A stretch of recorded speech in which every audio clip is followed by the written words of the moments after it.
Well, hello again, friends and fans. Raptor here. It's an exciting day because we finally have the release of Wargame Red Dragon. It's so good to have you here as we start on the campaign. We have South Korea, China, the United Kingdom, and the Soviet Union in a four different campaigns here in Wargame Red Dragon.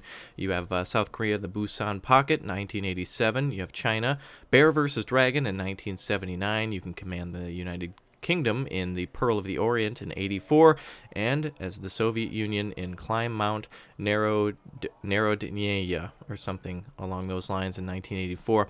I'm familiar with that island, but not familiar with the pronunciation. So anyway, let's get right into it. We'll be starting at the Busan Pocket, which will probably be one of the easier campaigns, but then again, maybe not.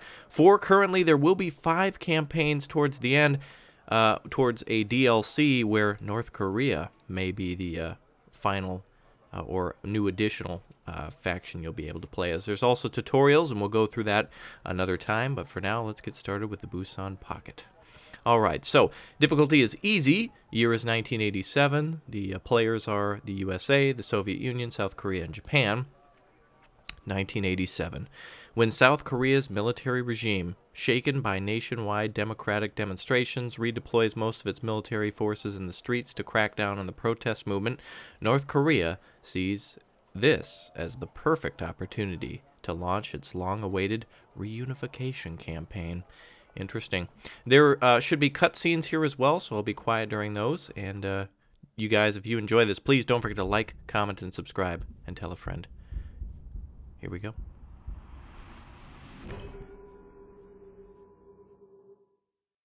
June 10th, 1987. South Korean dictator Chung Do-won, having reached the end of his official presidential mandate and willing to step down, announces his choice for a successor. This appointment, which oversteps any electoral process, triggers the wrath of the students and the liberals, who were hoping for democratic reforms. June 10th to the 18th, 1987. In a matter of days, over 1 million protesters take to the streets all over the country. U.S. forces in Korea are ordered to remain on lockdown in their barracks. North Korea does not fail to notice the situation in the south. Agents infiltrate designated circles in order to increase the level of chaos, while military forces are put on alert. June 19th, 1987. While police and security forces are about to be overwhelmed, President Chun mobilizes the army in the streets. Hard-pressed and panicked by a hostile crowd, an officer orders his troops to fire. In a matter of minutes, the shooting spreads all over the streets of Seoul. June 19th to the 21st, 1987.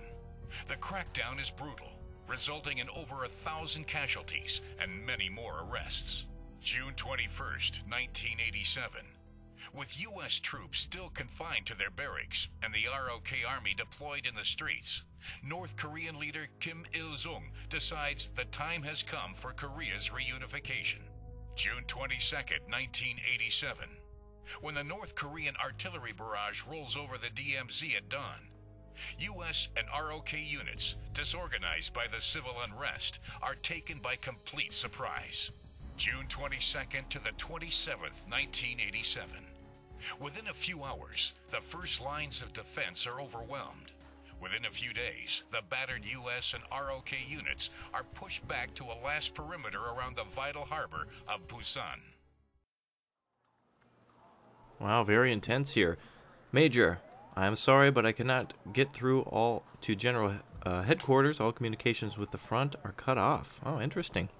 This, by the way, is a new addition to the game, as well as I guess, a blast from the past with the very, very important mission briefings. That is fantastic, and that's what makes this game great, and games great, when they do somewhat fictional campaigns. And when there's a fictional campaign, you know, with modernized and realistic things, it's really going to make for a hell of a combo here. So I'm not sure who this is, but anyway, communications with the front are cut off. Wait, yes, I think I've managed reaching an advanced post of the 3rd Infantry Battalion. I'll put you through now. This is Sergeant June from the 3rd Infantry Regiment. They're totally thrashed us. They're coming straight at you. They're not even stopping to take prisoners. Damn. At least 1 armored and 2 infantry regiments supported by artillery more artillery than imaginable. Our HQ has just blown up, and we have one defense line left. Communication breakdown, Major. I will try to get through to the other headquarters and to the U.S. General Headquarters in this region. In the meantime, I'm giving you reports on enemy troop movements. Roger that.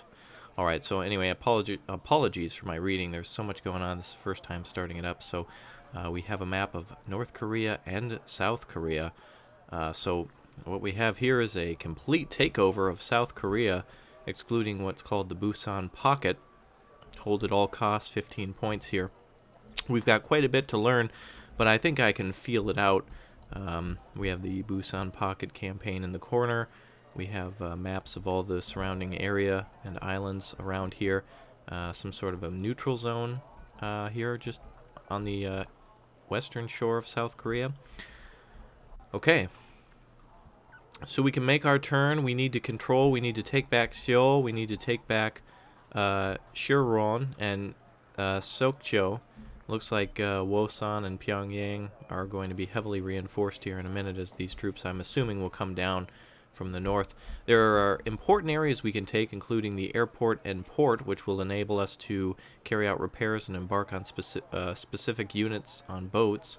And airplanes automatically return to their airport at the enemy's turn. Basically, that'll give us increased air support in the region.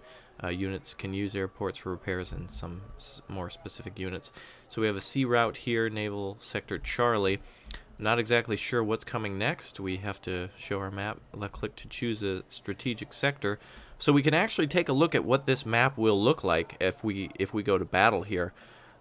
So this is, I believe this is from the original beta, actually. Or no, oh, it actually looks very familiar. Actually, it looks bigger than the,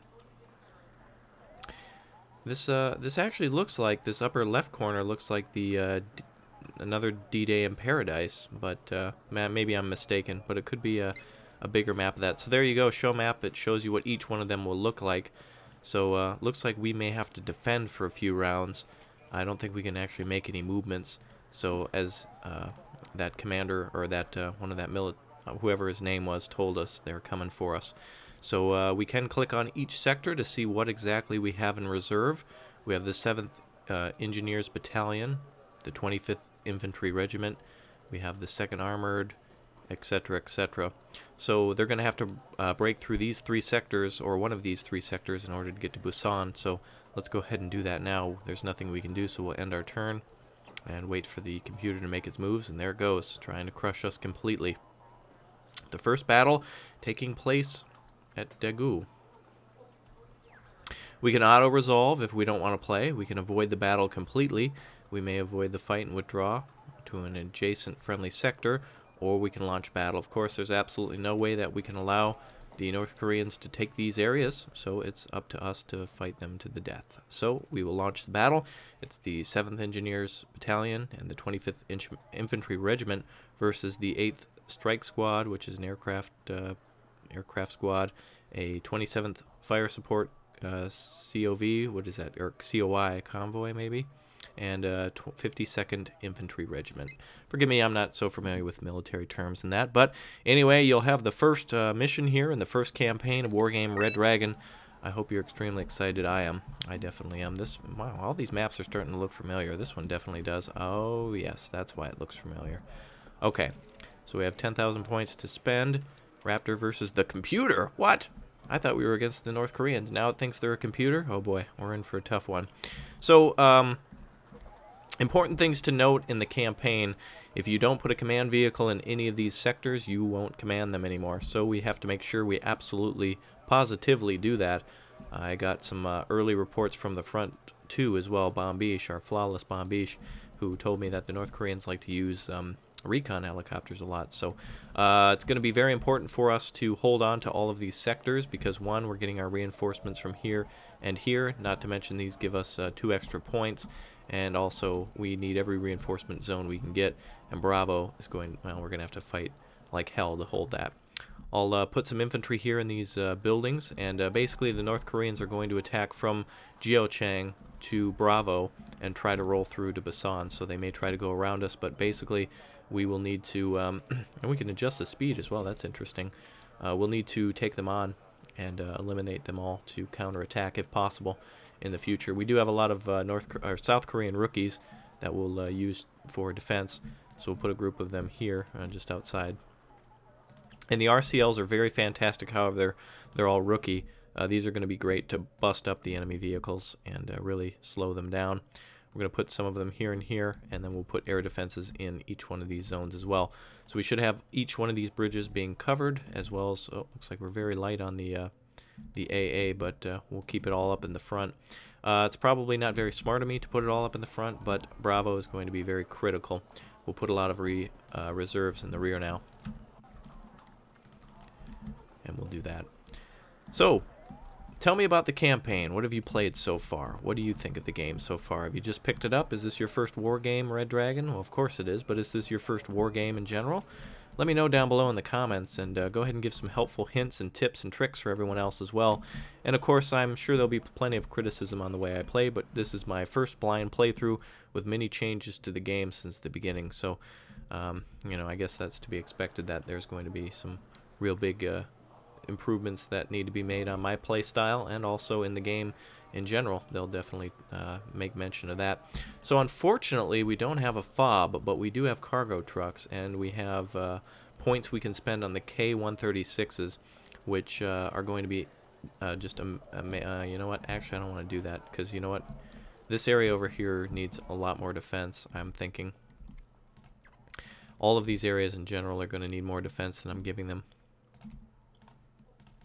I've been pretty light, actually.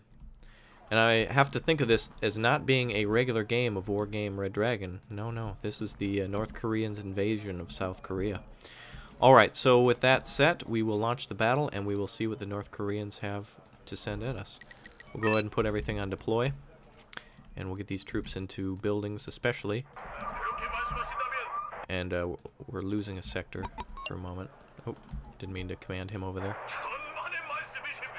Oh wow, the South Koreans finally have voices. That is the first time.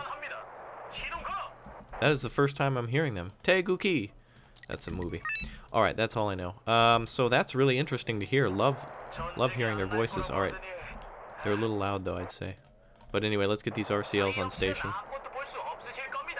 And we'll get all these troops into their defensive positions. You can tell they're probably very frightened and such. I believe the rookies maybe will have different voices than the pros. But if any of you speak Korean, go ahead and let me know what they're saying. Looks like they're going to try to capture our zone over here with a command unit. Oh, here comes a VTT already. That's going to be chewed up right away. Boom, she's gone, along with the infantry inside of it. Beautiful. Glad I added those extra defenses. And we're getting our KM-9000s out of there because they're basically just useless M2 Brownings. Don't need that. Gonna need to send more troops to the front though, that's for sure. So let's send some more. Oh, smoke! Look at that, they're smoking. They're trying to pound away at our troops too. Alright, let's reorganize our defenses a little bit. I hadn't yet gotten the complete time to finish that.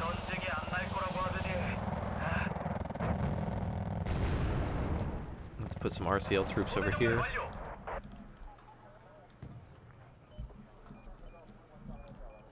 Ooh, F5s are coming in. Stingers are going to take those on. 50-point unit taken down right there. Ooh, they dropped napalm right on top of the RCLs there near the bridge. Those have an incredibly long fire range, and I don't know why the hell our troops spread out like that. We're losing some of our RCL. Good thing we called in more. Alright, this RCL group here at Bravo is going to have to engage two targets. The VTT 323 is a very interesting unit, by the way. It's got... it could be mounted with stingers and other stuff, but ZPTU, very important unit. They're starting to hit with regular artillery now. The cargo's arrived, so let's start refilling our troops. Looks like they're attacking on all fronts. RCLs were hitting their transports. That's unfortunate. Quickly being finished off too. Only a napalm unit. We do have some more advanced fighters that we can call out as well, but I need a lot of small defenses in many places. Let's see if we can call out those cargo. Surprised that those ZSUs weren't able to be hit earlier. Looks like they're hitting with napalm again.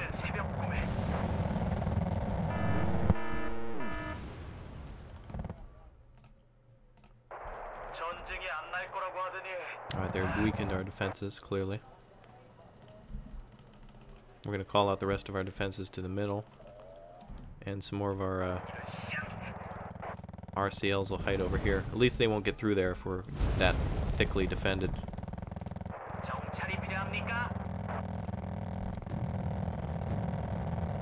Wow. The amount of fire is insane. Oh, they've gotten through over here. F.A.Q groups and such been taken down. We'll counterattack that right away. Time to bring out rocket trucks too.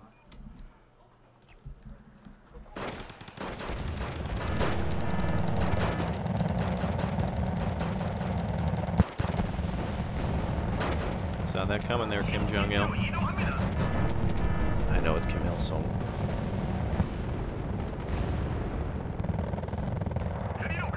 Wow, they're ordering their own troops through fire.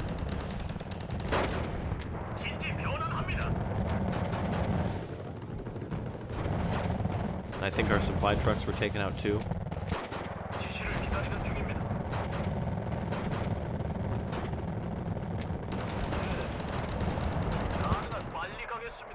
Alright, time to let them know who's boss. More aircraft.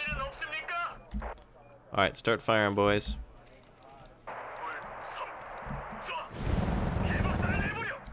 Damn, these dudes are so crazy. You can tell the troops are pissed that their country was invaded for sure.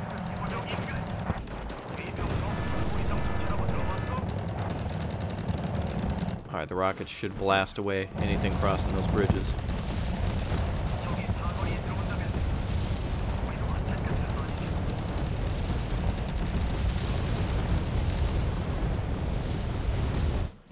So our right flank is still pretty secure, though we've lost our command unit there.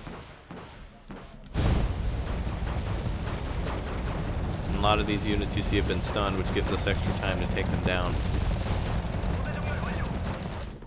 70% of the points needed to win is in our possession. They're not breaking through on the left flank.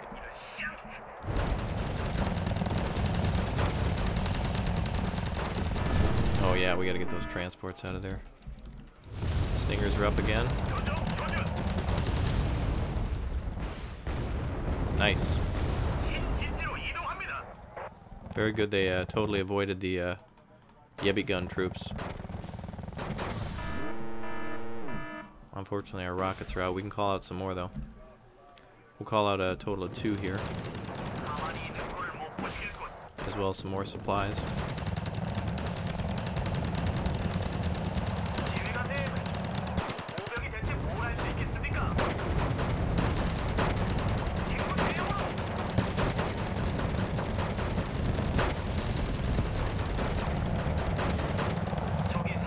There we go.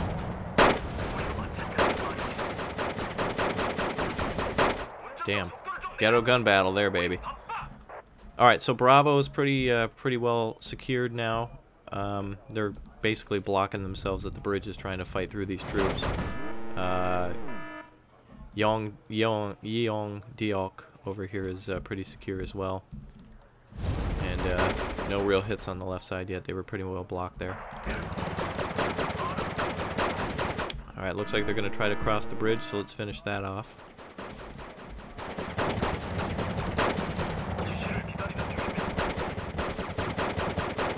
We'll get our flamethrowers in place to take out any advancing troops there.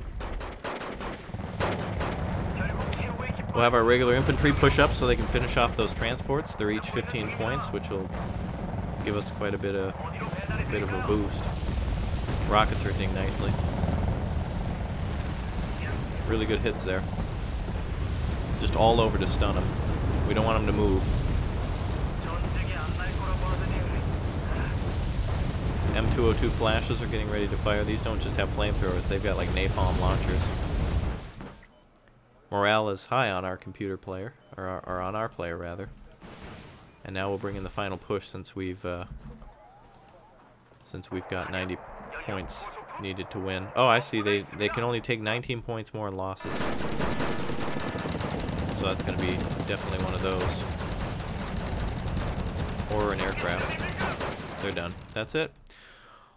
Alright, so we successfully defended the pocket push into Busan. The battle stopped because the enemy losses, 965, have exceeded their sustainable losses of 670.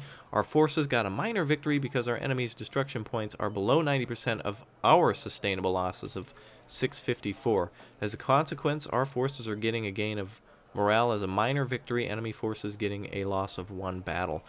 Wow, that's very interesting that they put that in. So depending on your losses, that also depends on how secure the area will be. So I really, really love that huge description on exactly how that works. So our forces got a minor victory because of our enemy's destruction points were below 90% of our sustainable losses. So there you go. So a little bit of math to work on there, and a little bit of strategy to work on there for me. I was a little sloppy, but damn, that is a good start to a good campaign. I hope you all enjoyed Mission 1. We'll continue on to defend Busan, and I hope to see you guys back here. Again, if you enjoyed, don't forget to like, comment, and subscribe.